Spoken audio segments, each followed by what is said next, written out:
Hello and welcome once again to Getting to Know Lower Merion Baptist Church. It's been a while, but we are going to continue our getting to know each other and fellowshipping through this digital means here on YouTube and on Facebook. Today we have a very special guest. Today our guest is Eugene P. Hough, mostly known as Gene, who has been here with us for quite a few years at this point.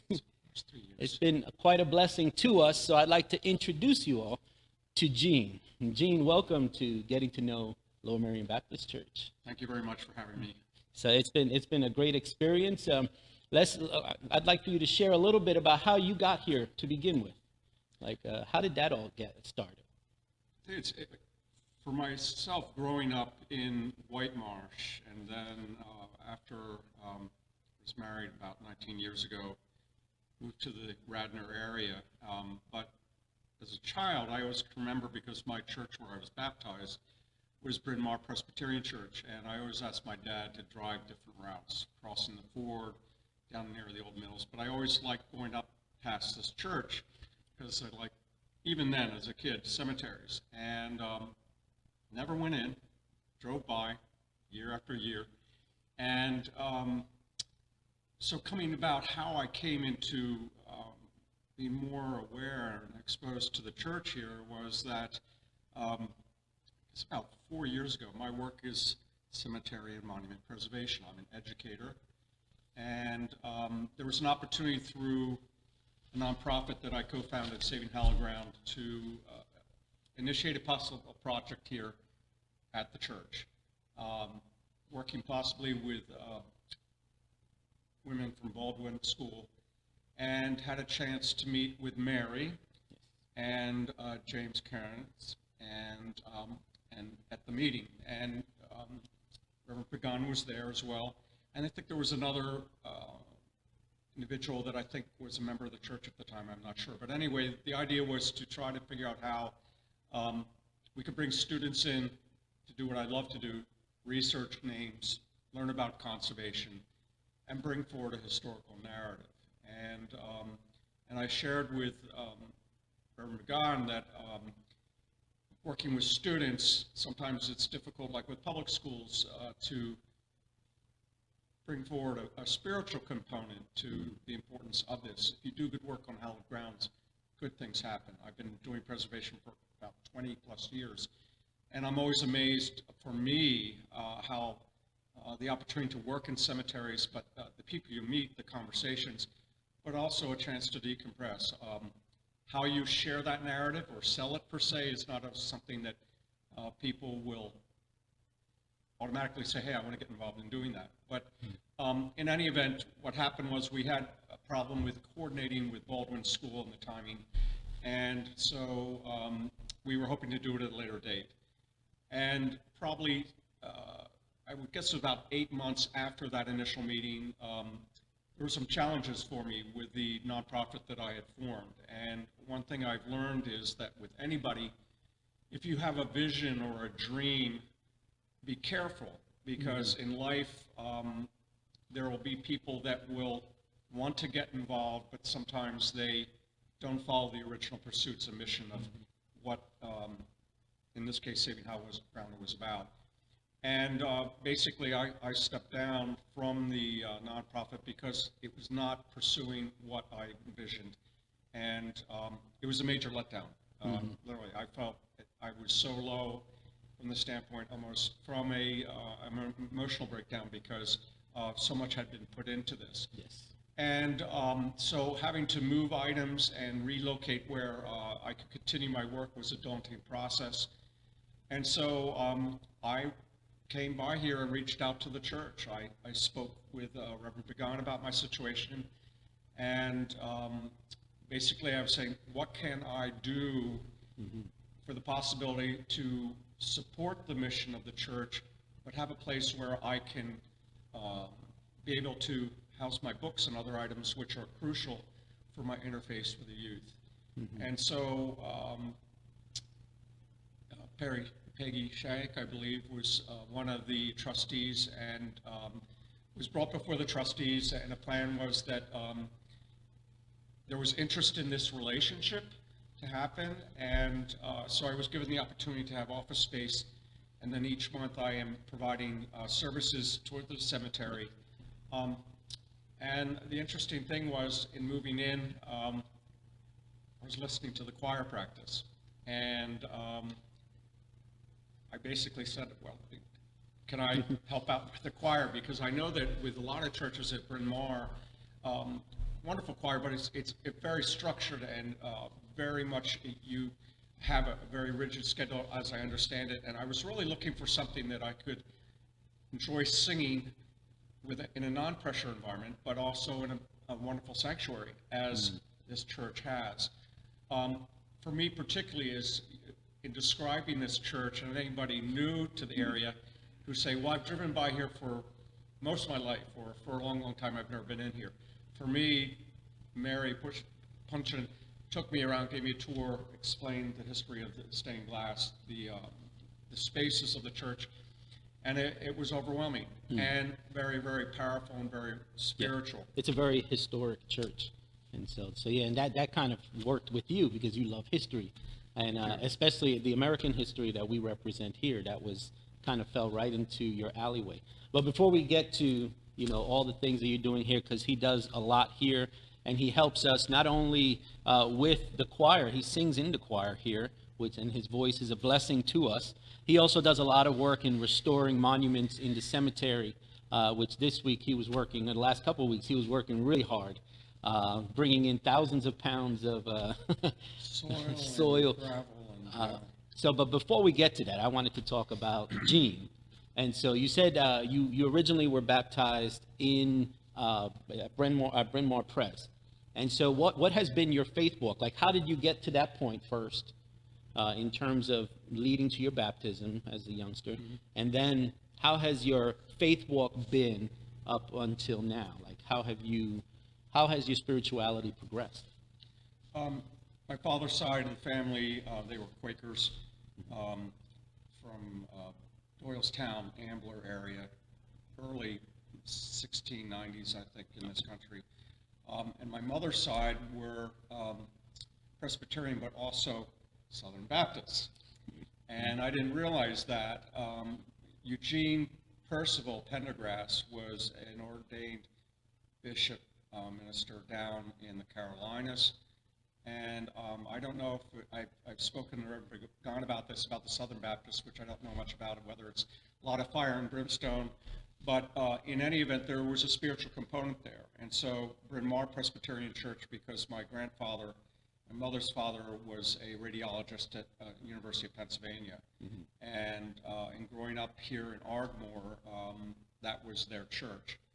And early on in my life, my mother acquired a form of cancer, ironically, with her grandfather, or her father being a radiologist. Mm. And so I know that my grandparents, after she passed, put some money towards a new organ, because I love organs. But spiritually, I think it was hard on me, and I think I learned later, not too much later after her passing, that I was able to pray and speak with her. How old were you when she passed? I was 8 years old. So you were 8 years. So you were really young. Pretty young, mm-hmm. Yeah. Mm-hmm. And so I think with anybody, and I think that's part of my interest in working with youth or anybody, or even the compassion that this church has, is that everybody has challenges. And spirituality for me it's not, I'm yelling from the mountaintops, but I have a deep regard and respect for it, because I needed to have an atonement. So in life, in my work in dealing in cemetery projects, that spirituality is always there. And again, the most amazing thing is, like the congregation here, the openness, the warmth is something very special. Bryn Mawr is a wonderful church, but it's a big church, lots of people. I think St. David's has 3,000 people, and I know a lot of people from that church.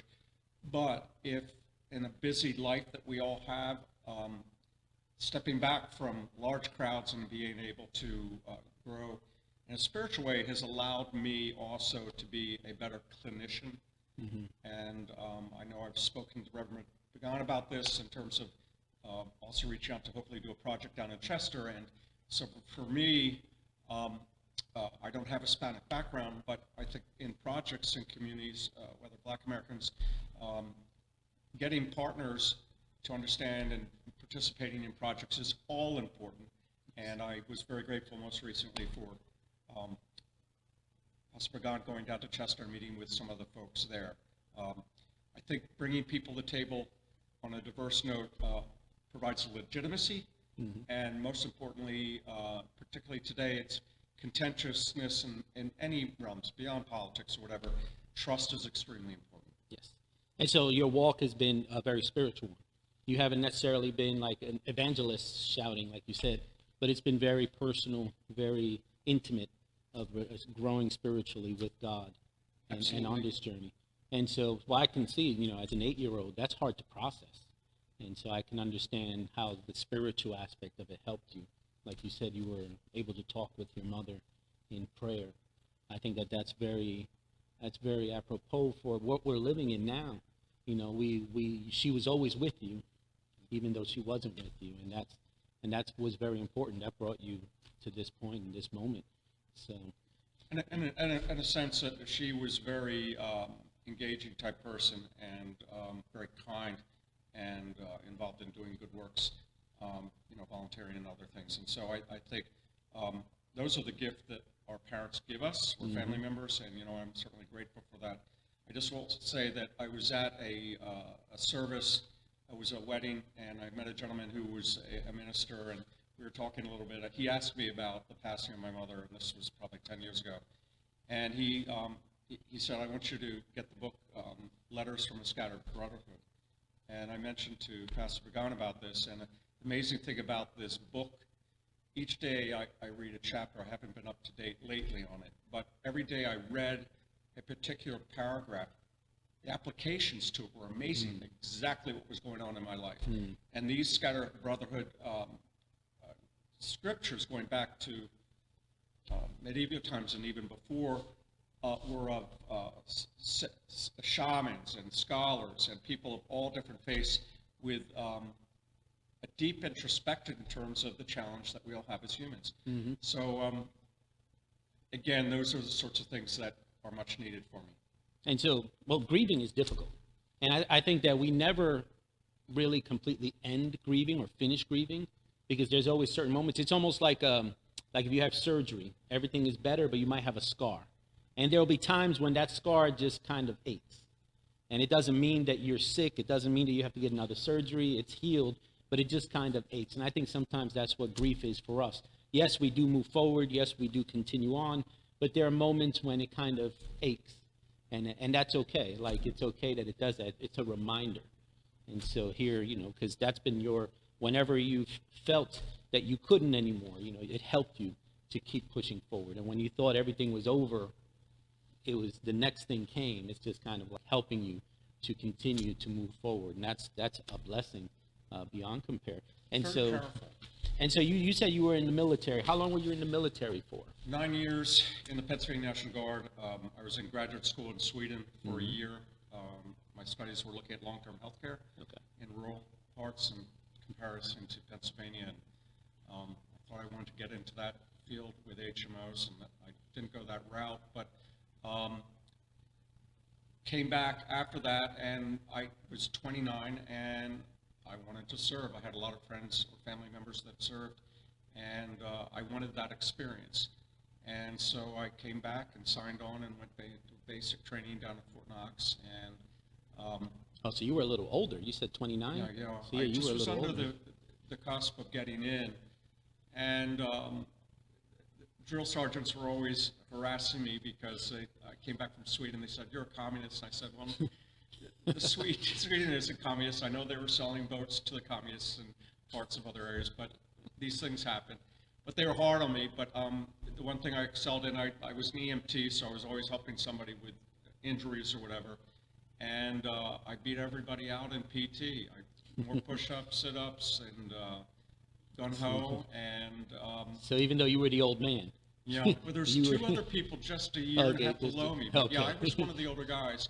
But again, I'm so glad I did that. It was good, and I came back and I joined a unit and got involved with riding, and one of the most exciting things is 4 of us went to India to compete in tent pegging, and it was like a Lawrence of Arabia experience. One of the things that really was powerful about that was that you had countries that in the general scope of the world politics didn't necessarily get along. Everybody that was there was an equestrian. We all sat around the campfires. We were all brothers, and that speaks volumes. At the end of the day, we're all very similar. That's correct. I think that we're all human. We all have our ups and downs. We all have our strengths and our weaknesses. And I think that we focus too much on the few things that are different. That's why, we tend to focus on those things, and that causes the conflict, rather than all of the things that we have in common, and just to be decent human beings to each other. And so in things like that, groups like that, you realize, we're not that different. No, we're all on this journey, in this journey called life. It's an affirmation, too, that in your own way, each of our own ways, we need to use those experiences to sort of try to promote that sort of thing in any type of a situation. I think that's why teaching, working with youth, because you're dealing with all sorts of kids and personalities, and at times with the parents, too. But yes. It's a wonderful platform. I feel in the line of work that I do that allows me to reach out to a lot of people, and the underlying message of and mentoring, which goes back to the beginning of time, that Yes. interface, youth are looking for that. Yeah, and it's important. I think especially today, we always say especially today, regardless of, but it seems like today's youth and young people really need someone to help them. I think that the more knowledge we gain, the internet should be the thing that helps us to learn so much more and connect us. But it seems like it has divided us or separated us and really individualized us. Because now you can have 700 friends on Facebook or on Instagram and yet not talk to anyone in person for weeks or months. Yes. So that part is very important, I think, especially today, to help these young people understand that the connection, to be able to just sit down and chat, to hear your stories and to see your facial expressions and your encouragement. It's different than just a typed letter or a typed note saying, hey, you can do it. When you're there and you're like, you can really do this. It's a different experience. And so I think that the mentor and mentee part is exceptionally important. And so let's go back also to the beginning of Hallowed Ground. You said you started the nonprofit. When did you start that? So basically, it's under the overall title, a legacy marker program. Legacy meaning people, their stories, markers, the monuments, the meanings behind them. And that ties into challenges today where somebody doesn't like something and they may deface a monument or knock it down, and people need to have conversations. You can agree to disagree, but history is important. So the marker is there. It's an Indian marker or a current marker.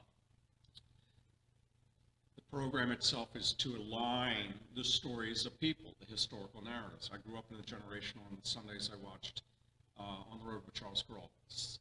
Can still get that series. I'm going to order it off at Amazon. But this guy went on the road into communities, sat behind a desk, his typewriter, and each week it was a different person. And at the end of that show, it was a dairy farmer or a woman who was in gardening.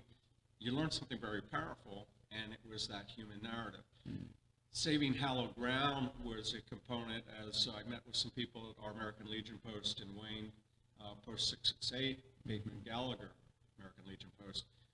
And we had a meeting, and we're up late talking about issues and things, and people would ask me, well, what's happening with your projects? And so we were trying to come up with a name that might be befitting. And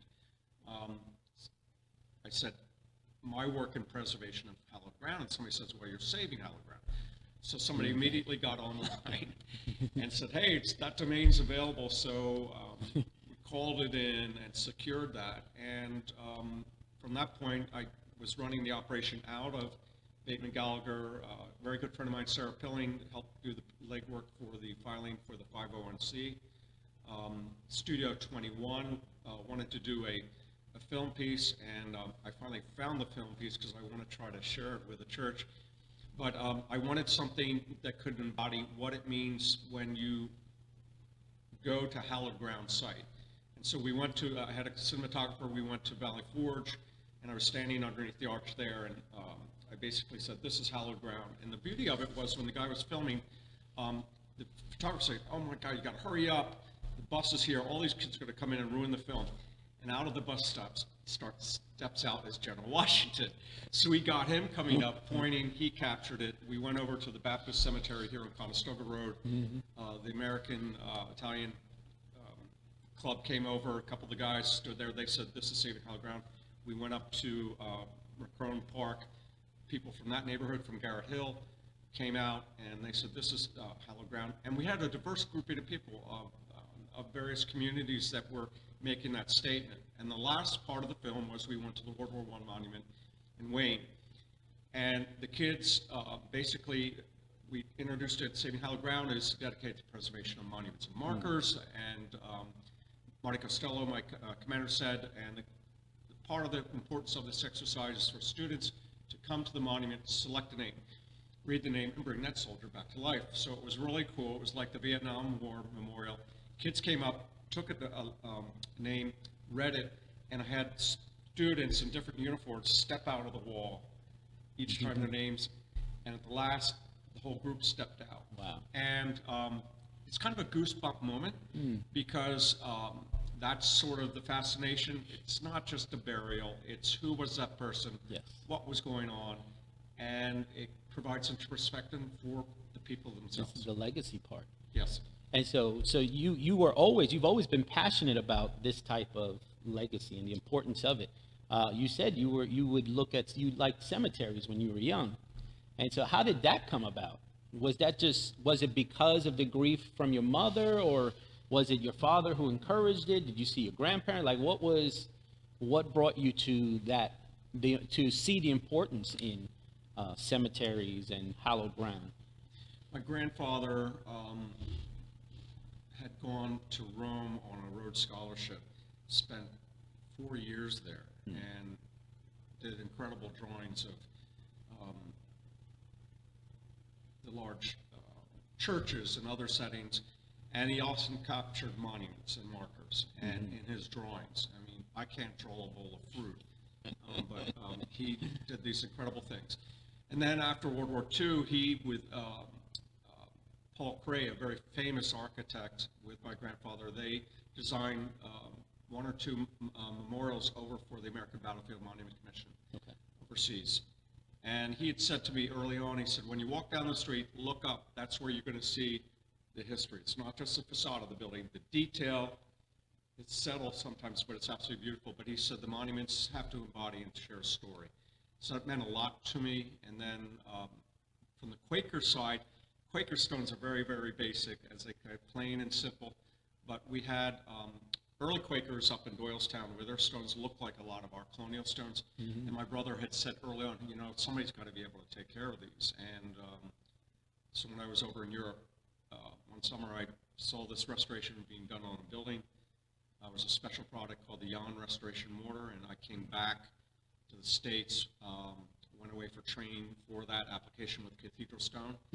And I found it's a win-win. I love preserving monuments. It allows opportunity to also learn about the people and the times and the stories. So it's, for me, I love it. And occasionally I get to dress up too. Yes, and that we'll get to your passion for role-playing, especially the Revolutionary War. But no, this is amazing. I think that it is important. Legacy is very important.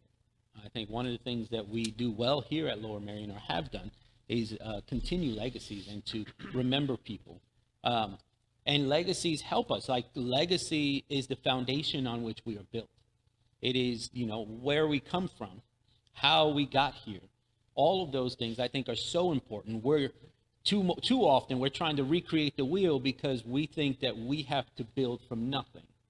But yet, there is a foundation that's been built, and our part is to continue to build upon it. And that's that. And I tell the church here all the time, like, because of our strong history and the legacy that we have here at Lower Merion Baptist, it's 212 years now, going on 13. Our foundation is the very fertile ground we grow from. It's not the thing that holds us back. Our legacy, our history is that fertile ground where new things can grow from because of what that is and what it represents. Too often we allow that to restrain us.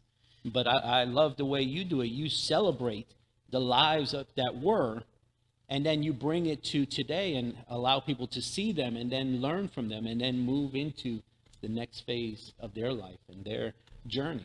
And that's why you do that a lot with young people. And in the work you do, preserving monuments. I know this week you found a couple of headstones that were underground, weren't they? Yeah, what's happened in a lot of older cemeteries, the ground settles. There's a slope here. And also some of these most beautiful monuments you will see, they never had proper foundations put in. Mm-hmm. And so it's a combination of things. And some stones, as Mary Puncham would say, if it was broken, they would bury it instead of trying to fix it.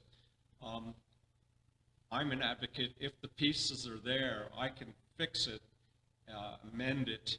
I think that unto itself is a very powerful thing for me, because the young Henry stone was buried, and he only lived, I think, 2 years old. Wow.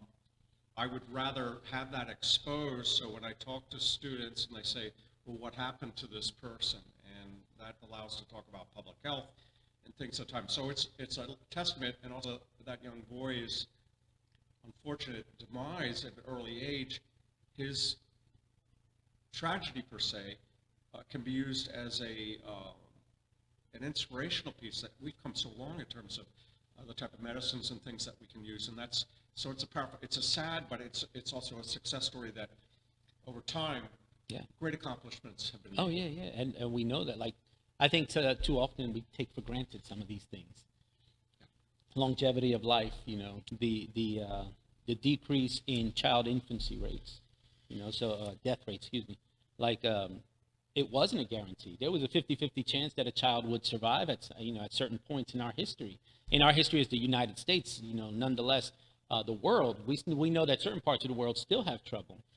But here in the U.S., it was a 50-50 chance you would survive or you wouldn't. So, yeah, to have that story and this 2-year-old who didn't make it, now we can tell this story and we can show these children, these young people, the importance of all of the progress we've made to get to this point.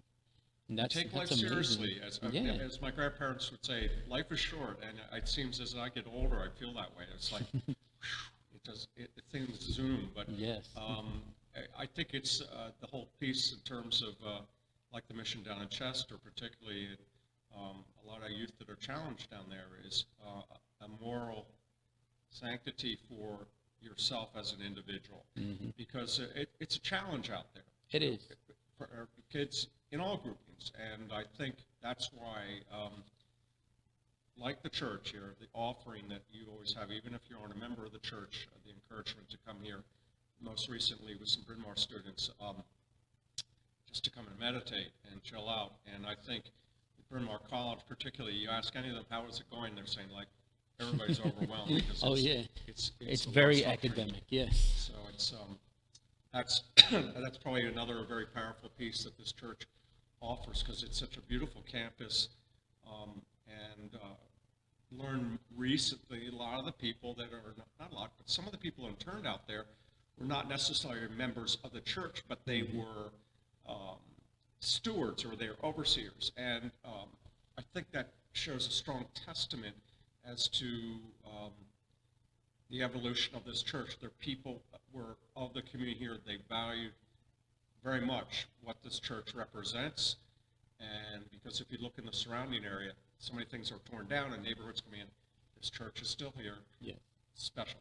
And actually, one of the things that Gene has helped us with, and it's a project in the process. There has been rumors and stories of unmarked slave graves in our cemetery. And so for years, for generations, there have been stories of that.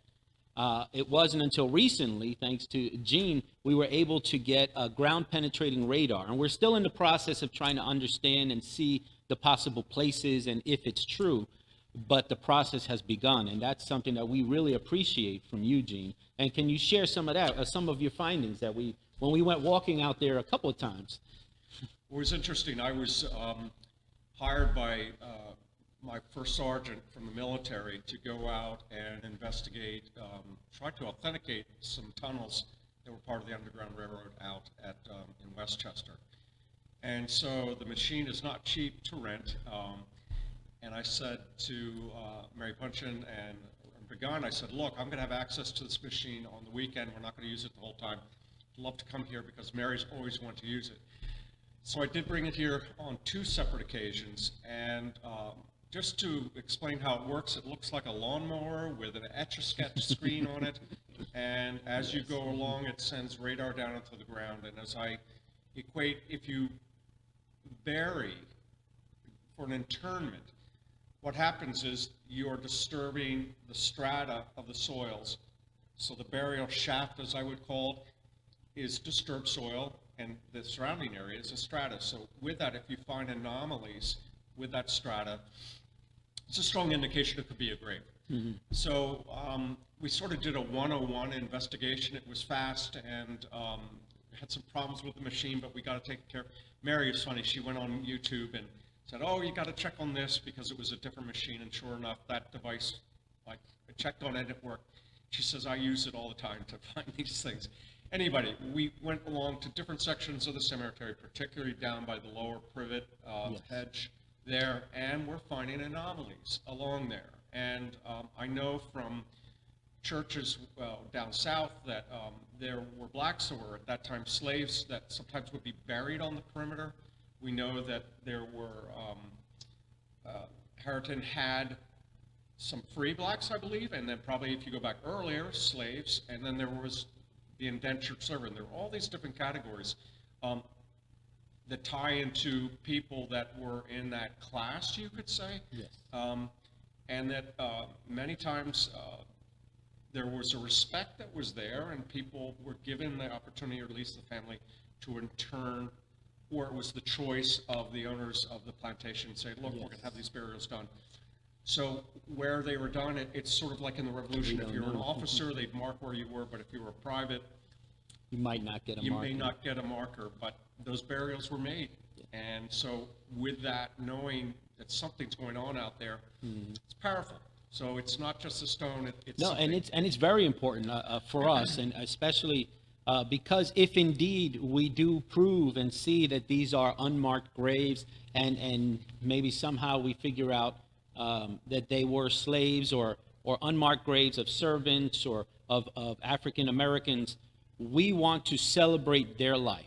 And so it will be something that if indeed we can at least come close to confirming, it's something that I especially, and we as a church, want to celebrate. Like, because these are lives that have been lost to history. And even though we may not know their names, even though we may not know who they were, we want to celebrate them because they too are children of God. And we want to celebrate their life. And so it would be, so this is a project that's slowly but surely coming together. So this isn't confirming or not confirming. This is just the first steps in that journey that hopefully we will take. And if indeed we do figure it out, like I want to make a big deal out of it. So we want to get media here. We want to get people here. We want to celebrate the lives as truly they deserve to be celebrated. 213 years, and to get the real information from times back then, you never know. It's in some book, or there's an article that was written, or a story that somebody has, and that's the challenge. But it's not unusual today to have that happen, where somebody finds in archives, books, records that, and paper is a very good sealer for information. So one thing I was told by a Cherokee Indian, because I oftentimes would come out, and my head had headaches, and he said, Gene, you are a person that I sense the type of person that when you go in, spiritually things are drawn to you. And he equates that to a component that you need to say a prayer when you go in, which I do anyway now. And I'm thankful for you when we went and did the GPR that day. You said a prayer as well. He equates it to that energy is drawn to receptive people. Yes. So I believe there is certainly good and bad out there, and I think that's why it's important that it's an atonement and showing respect. And somebody says, well, does it matter? Absolutely. Yes. Absolutely. I cannot say more the importance of doing that, and that sort of respect. It's that Sunday when I happen to be here and somebody happens to show up and they're here from California and they're only here for a short period, they provide the answer. I take Yes. that not as coincidental. That's providence. Yes. And I think you're right. Like, there is a spiritual aspect of this, very spiritual. And I don't think people understand, when you do physical labor, you can rest a day or two and you'll be okay. But when there's a spiritual working that drains you, it could take a long time before so that's why you have to be intentional. Yes, you have to pray, and you kind of have to seal yourself from being absorbed and from absorbing those spiritual aspects, because not all of it is good. Mm-hmm. And so I'm glad that you are aware of that, because that is a very important part, especially dealing in cemeteries and dealing with the lives of these people. I'm very much a person who believes in the spiritual aspect of life. Obviously, I'm a pastor. I always have difficulty with spiritual warfare in the way people use it, because I believe that Christ is the victor. So if I believe and have the victor within, how can I be at war? And so but I do believe that there are things out there that do absorb. Like when I'm with a lot of people and I'm really giving of myself and preaching or speaking, like, I feel it. Like that evening, I'm like done. I can't function as well as I could have. So you doing this, I think that I commend you, and I continue to encourage you to make sure you are up to date on your spirituality, to help you to move on, be on that journey. Well, I certainly stumble at times, and so Hey, we all do. Yeah. So I feel, and I particularly like the space the church has created here, the meditation room, and I had a very old folk chair that I got at a silent auction. It has carvings on it, and it's very low seated, and I go in there and sit, and Jesus off on the right. And particularly in the wintertime, that southern sun always comes through when it's out. It's a nice warm room. But it's a place to decompress and recharge, because it's regular life, or cemetery life, as I equate it to, it does drain you. So, well, any final thoughts or comments? I know before we go, actually, tell us some of the projects that you're working on right now. We're working on the Chester project. I hope that's still in the process. Yeah, we're trying. I had Pastor Pagán go down with me to meet with members of the Chester municipality, and Shamar Daniels, who is with a program called Emanji, and it's Nigerian for mentoring. And in Chester, you have African American, you have a Hispanic, Puerto Rican component there, and a lot of these kids, and Caucasian, but predominantly the former groupings I mentioned, and these kids are at risk from the standpoint of drugs, alcohol. In some cases, their parents are interned literally across the street from the municipality in There's the a prison there. So there was an opportunity. I'm trying to work with the church to see if we can get some funding to do preservation on the cemetery, and then allow the youth to be part of that. And I asked you to come because down. that will also get them out working with their hands. Right. And so the hope is that maybe this might inspire them to do something like that for a career, maybe. Absolutely. And we're hoping to bring in what I was Crozier Medical to come in and talk to students about public health. Really cool stuff. I don't know why it's so difficult. We're not trying to get a lot of money, but and Bryn Mawr Trust, but we just learned recently that Bryn Mawr is merged with WISIF. I can't even pronounce the name of the bank. But it's merged, and I do know somebody with that new bank, and so I'm going to approach them again about this, because if banks who say they are, you can see all the logos, investing in the community and this and that. What we're hoping is they will step forward, because what we want to do is bring in mentors like Crozier Medical. Shriner Tree would come in and do tree service for free. That little boy or girl may be the future arborist for the city. But I thought also, and I was grateful for Pastor Pagán coming down, because we were part, and certainly he, as the leader of the church here, showing mission outreach and how it's important and can work.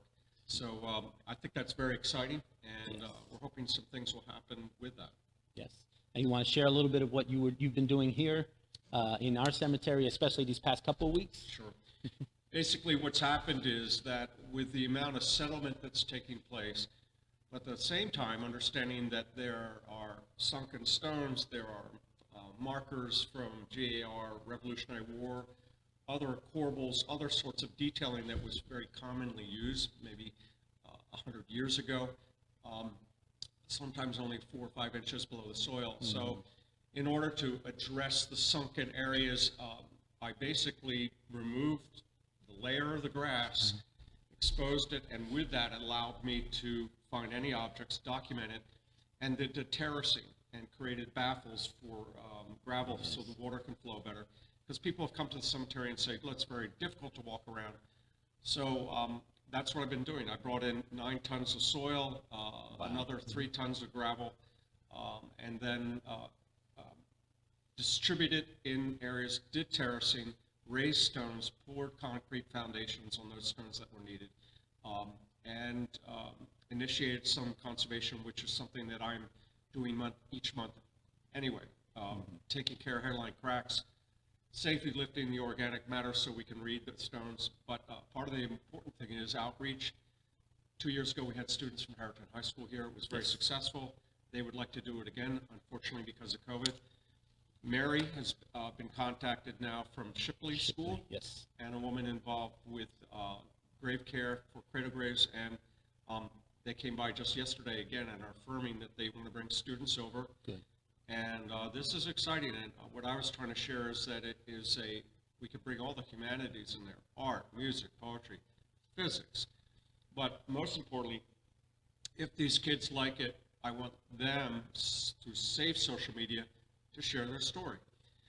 You and I, or anybody could say, why is this important? I can say it every single day. If I can get the youth to say this and share their story, that's a blessing. Yeah, because they speak to other youth, and so it kind of helps the process. And so, well, any final thoughts or? No, I'm just very grateful for the congregation here. Everybody's been most gracious, and it's a wonderful, relaxed environment, and it has allowed me, particularly over these last couple of years, to regroup and channel my energy in a way that I can be most effective. So I think that that unto itself is something very powerful, and I'm very grateful. And I want to say thank you. I thank God for your presence here. I think, like I said before, your help in the choir has been amazing, but also your presence here has been like extraordinary. I think that you bring an energy that we were kind of lacking, because it's somebody bringing in energy that helps us as a congregation to build up and to grow, to remind us of where we've been and helping us to look forward. And so I truly appreciate your being here and your presence here, for your encouraging words, and for your adamantly pushing for the missions to keep forward. And I think in times like this, that's what's needed, because things can tend to fall through the cracks. And I know a lot of it has nothing to do with us here. It's the outside funding and trying to figure out. But your persistence gets you to where you need to do and where you need to be. And Ray has been very good too, Hurtado. Yes. And his only complaint with me is, Gene, no more projects. Slow down. Slow down. But I do want to go to Cuba. Yes. And I thought it would be a great opportunity for me to do conservation work on some very old cemeteries there. That would be awesome. With kids and the role of church members, it would be a wonderful outreach. So if we'll try to share that out there. Maybe somebody says, look, that's not too difficult to make happen. Well, that's our prayer. We're sending our prayer out. Yeah, that's correct. And let whatever comes back. Just one other note real quickly. One of the things we're hoping to do is create a PowerPoint with photographs of what's being done here. Yes. Dovetail that PowerPoint with the cemetery, but to use some of the wonderful photographs and archives about this church. And what I'd like to do is go to some of the area retirement facilities, share the story, because one, I think it allows people to see some of the things and the good works going on here. Also provide them the opportunity to realize they can come here for service or just prayer, or come to see the sanctuary. Yes. And I think the recognition that people that were interned out here may not have been a member of the church, but they valued that was here. So I think I want to reacquaint the community. I think we can make that happen. I think we can. So thank you, sir. Let's pray before we go. Lord, we thank you for this time. Lord, I thank you for my brother Gene, and I thank you, Lord, for his presence here at Lower Merion Baptist. Lord, I thank you for those who are listening and watching, and I pray that they would be as blessed as I am at this point for sharing and listening to my brother Gene, Lord. At this time, we give you all honor and glory and pray that you, Lord, would continue to just move in very real and special ways within this community and also around and outside of this community. Lord, we pray all of these things in your holy and precious name. Amen. Thank you for joining us here at Getting to Know Lower Merion Baptist. Thank you, Gene, once again. It's truly been an honor and a privilege. Sir, thank you.